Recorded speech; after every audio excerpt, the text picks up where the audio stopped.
कि खेल क्या है इसके पीछे का। दरअसल ये पूरा खेल स्पेकुलेशन यानी कि सट्टेबाजी का है। तो क्या आपका सोना और चांदी सट्टेबाजी के बीच फंसा हुआ है? खासतौर से वो वाला सोना चांदी जो आपने अपने घर में या लॉकर में रखा हो और आप तो उस सोने के साथ कोई सट्टा नहीं लगाते, कोई जुआ नहीं खेलते, तो फिर आखिरकार आपके घर में सुरक्षित रखा हुआ सोना चांदी जो चुपचाप बैठा हुआ है वो इस गिरते और उठते हुए रेट का शिकार क्यों बन रहा है? तो क्या आने वाला समय जो है सोने चांदी के लिए खतरनाक? क्या सोने चांदी के लिए बुरा दौर शुरू हो गया? या फिर एक बार फिर से जो 2025 में एक रैली शुरू हुई थी और जो 2026 जनवरी के लास्ट तक चली थी, यानी कि सोने चांदी के दाम एकदम तेजी से भागे थे, लेकिन उसके बाद जनवरी के आखिरी सप्ताह में क्या हुआ? एकदम से दाम नीचे गिरे और इस कदर नीचे गिरे कि लाखों लोगों का पैसा डूब गया। और आप समझिए कि इस दौर में शादी ब्याह, तीज त्योहार, बहुत सारे ऐसे दौर, ऐसे वक्त रहे जब हम भारतीय सोने चांदी को अपने घर में सहजते हैं, खरीदते हैं, गिफ्ट में देते हैं। लेकिन इन बढ़ते दामों की वजह से शादियों के दौरान खासतौर से गरीब और मिडिल क्लास परिवारों के लिए किस तरह की मुश्किलें पैदा हुई। कई दोस्त फोन करके पूछते रहते हैं कि भाई सोने चांदी के दाम गिरेंगे या नहीं गिरेंगे। यही हालात रहे तो अपनी बेटी को देने के लिए हम सोना चांदी कहां से जुगाड़ करेंगे? तो आप समझिए कि ये जो सट्टेबाजी है ये आपको, आपके सोने चांदी को सीधे प्रभावित कर रही है। और इस सब के पीछे का पूरा खेल क्या है? तो दोस्तों अंत तक इस वीडियो को जरूर देखिए, क्योंकि आज हम बात करेंगे सोने चांदी के आ गए हैं क्या बुरे दिन। ये एक बड़ा सवाल है, क्योंकि सोना और चांदी हर रोज गिरता है, उठता है, शेयर मार्केट की तरह। क्योंकि इससे पहले कभी भी सोने चांदी को लेकर ये बातें नहीं हुई थी, हर रोज कोई भाव नहीं देखता था। अगर भाव ऊपर नीचे होते भी थे 100, 50, 500, 1000 रुपए ऊपर नीचे होता था, लेकिन यहां तो हजारों में और कई बार तो लाखों में ऊपर नीचे की जो उठापटक मची हुई है उसने सबके लिए टेंशन पैदा कर दिया। अब आप देखिए, गोल्ड 18% गिरा है, सोना 18% गिरा है, चांदी 10% से ज्यादा क्रैश हुई है और इससे ज्यादा भी। अब जो इन्वेस्टर्स हैं वो अब टेंशन में, उनके बीच हड़कंप मचा हुआ है। थोड़ी सी टेंशन हमें और आपको भी लेने की जरूरत है कि क्या हमारे स्टोर में रखा हुआ, स्टोर इन द सेंस हमारे घर पे रखा हुआ जो सोना चांदी है वो भी क्या वहीं रखे उसके दाम जीरो तो नहीं हो जाएंगे? तो इन तमाम सवालों के जवाब आज आपको इस वीडियो में मिलेंगे और पूरा डिटेल में मैं आपको समझाऊंगा। ये जो 18 और 10% जो गिरे वो 16 दिन में गिरे हैं। मात्र 16 दिन में 10% या 18% गिरना अपने आप में एक बड़ा फॉल है। सोना 35,000 के करीब सस्ता हुआ, चांदी 1,80,000 रुपए सस्ती हुई, एकदम जो गिरे। और अब सबसे बड़ा सवाल ये है, क्या सोने चांदी का गोल्डन एरा जो है वो खत्म हो गया? यानी जो सुनहरा जो एक दौर था वो क्या खत्म हो गया है? क्योंकि एक साल में एक इसी दौर की तरफ तेजी से भागी थी। और ऐसा नहीं है कि ये पहली बार हुआ, इससे पहले भी कई बार बीच बीच में क्रैश, ये गिरावट सोने चांदी के साथ देखी जाती रही है।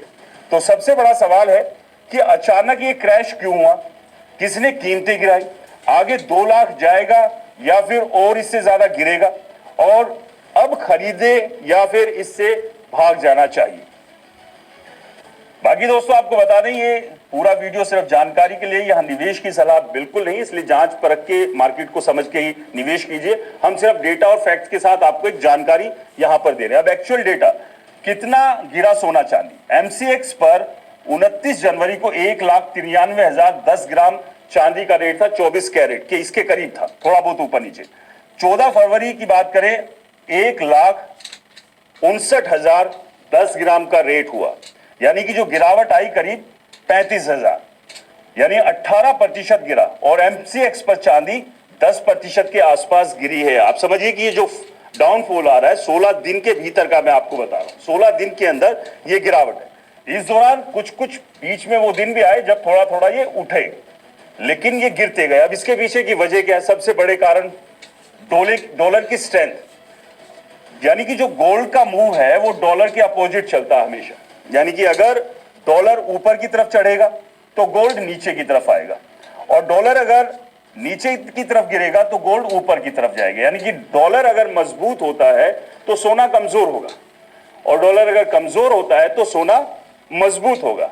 कारण कि लोग फिर सेफ हेवन यानी कि इन सेफ एसेट्स की तरफ भागते हैं कि यहां पर इन्वेस्ट करें। और आप जानते होंगे कि तमाम सेंट्रल बैंक्स, अलग अलग देशों के सेंट्रल बैंक्स जो हैं, दबाकर सोने चांदी की खरीदारी कर रहे हैं। सोना तो भर भर के खरीद रहे हैं क्योंकि डी डॉलराइजेशन की तरफ वो बढ़ रहे हैं कि जो ट्रंप की एक डोमिनेंस वाली जो एक स्थिति हो गई है, वो हर किसी को डोमिनेट जो करते घूम रहे हैं, हर रोज बयानबाजी, और वो भी बेतुकी बयानबाजी करते हैं, तो उससे सब बाहर निकलना चाहते हैं।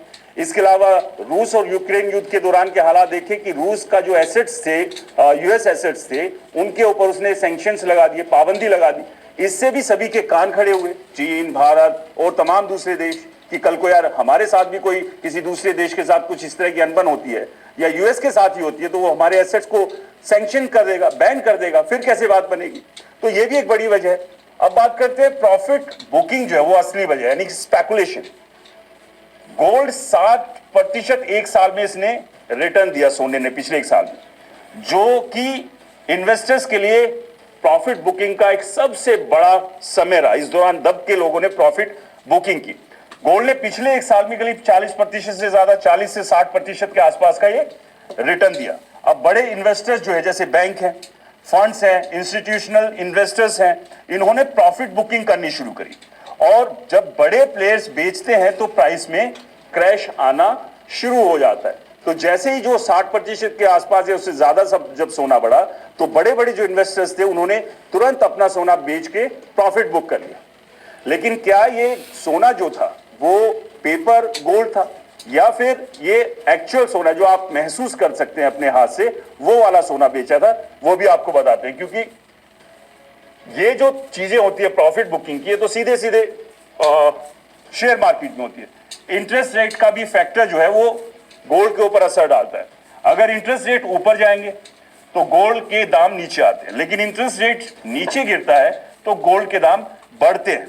क्योंकि गोल्ड इंटरेस्ट नहीं देता है, क्योंकि गोल्ड से नॉर्मल जो आपके पास फिजिकल गोल्ड है वो इंटरेस्ट नहीं देता है, तो लेकिन जो बॉन्ड्स हैं वो इंटरेस्ट देते हैं। और इंटरेस्ट रेट अगर हाई रहता है तो इन्वेस्टर गोल्ड बेचकर बॉन्ड की तरफ चले जाते हैं। यानी कि सीधी सी बात है, जो स्पेकुलेटर्स हैं, सट्टेबाज हैं, वो क्या करते हैं, वो देखते हैं कि अगर इंटरेस्ट रेट किसी बॉन्ड में उन्हें ज्यादा मिल रहा है सोने के मुकाबले, तो वो फिर सोने से निकल के पूरा पैसा बॉन्ड में लगा देते हैं, तो उसका असर भी सीधे सोने के ऊपर आता है। अब बात करते हैं जो सबसे बड़ा सच है, गोल्ड का मैनिपुलेशन, वो कैसे होता है। जैसे paper gold versus physical gold जिसका मैंने जिक्र किया, दो तरह का सोना है। एक जो पेपर पे है, जो आप बुक करते हैं डिजिटली, पेपर के ऊपर आपको बैंक से एक सर्टिफिकेट मिलता है, या फिर एक फिजिकल गोल्ड है जो आप ज्वेलरी की शॉप से खरीदते हैं। तो अगर 100 क्लेम्स ऑन वन गोल्ड बार, सबसे शॉकिंग ट्रूथ जो है, मार्केट में फिजिकल गोल्ड से 100 गुना ज्यादा पेपर गोल्ड है। यानी कि आप समझिए कि जो मौजूदा एग्जिस्टिंग जो गोल्ड है, आप समझिए कि पूरे वर्ल्ड में 100 टन अगर सोना है एग्जाम्पल, तो उसके मुकाबले 100 गुना ज्यादा पेपर गोल्ड, यानी कि पेपर पे जो सोना बेचने और खरीदने का जो काम है वो 100 गुना ज्यादा चल रहा है एक्चुअल गोल्ड से। यानी कि गोल्ड तो इतना एग्जिस्ट ही नहीं करता है जितने की सोने की खरीद फरोख्त पेपर पे हो रही है। तो इससे क्या प्राइस डिमांड और सप्लाई से, ट्रेडिंग से कंट्रोल होता है। यानी कि जो प्राइस की जो डिमांड और सप्लाई से जो है वो ट्रेडिंग से ये सारी की सारी कंट्रोल होती है। और बड़े प्लेयर्स जो है वो इसको सेल करते हैं और प्राइस क्रैश होना शुरू हो जाता है। जैसे कि हमने शेयर मार्केट में भी देखा कि दनादन जैसे लोग शेयर्स बेचना शुरू करते हैं तो एकदम से शेयर डाउन होने शुरू हो जाते हैं। तो यही फैक्टर जो है सोने के साथ भी काम करता है, पेपर गोल्ड के साथ। यानी कि आपके घर में रखा सोना जो है उसके ऊपर ये पेपर गोल्ड भी असर डालता है। अब बात करते हैं कि ये क्या क्रैश टेम्परेरी है। अगर लॉन्ग टर्म में देखें तो ये मजबूत है। इन्फ्लेशन राइज, डेप्ट risk, war risk, central banks की बाइंग, तो यानी कि अगर आप लॉन्ग टर्म में देखेंगे तो ये जो क्रैश है वो टेम्परेरी है। यानी कि सोना और चांदी हमेशा से सेफ हेवन बना हुआ है और जिस तरह के हालात चल रहे हैं उन हालात में मंदी का दौर अभी खत्म होता दिख नहीं रहा है। डेप्ट यानी जो कर्ज है वो लगातार हर देश के ऊपर हर जगह वो बढ़ता हुआ दिख रहा है। वॉर का जो रिस्क है वो लगातार है, वेनेजुएला, रूस, यूक्रेन, ईरान और बाकी मिडल ईस्ट की स्थिति आप जानते ही है। सेंट्रल बैंक्स दबा के गोल्ड पे गोल्ड खरीद रहे हैं, तो जितना ज्यादा वो सोना खरीद रहे हैं तो शॉर्टेज मार्केट से हो रही है।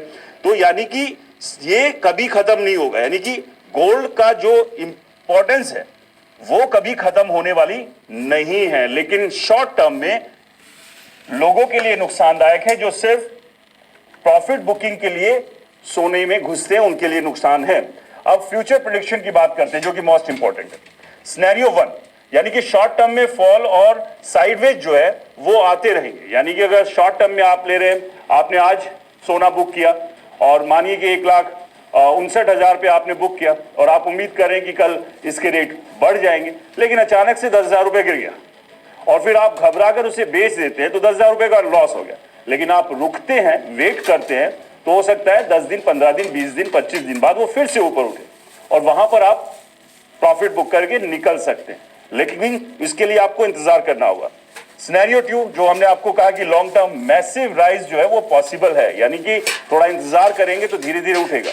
यानी कि जो जैन के आखिरी सप्ताह में हुआ था उसके बाद एकदम धड़ाम से गिरा, बीच में ऊपर नीचे चल रहा है, लेकिन रिकवरी सोने ने अच्छी खासी पकड़ी है। लेकिन अभी भी शॉर्ट टर्म में जो एक्सपर्ट्स कह रहे हैं कि बहुत ज्यादा आप जो है शॉर्ट टर्म में ना घुसे, लॉन्ग टर्म में कोशिश करें, सोने की तरफ आप नजर बना के रखें।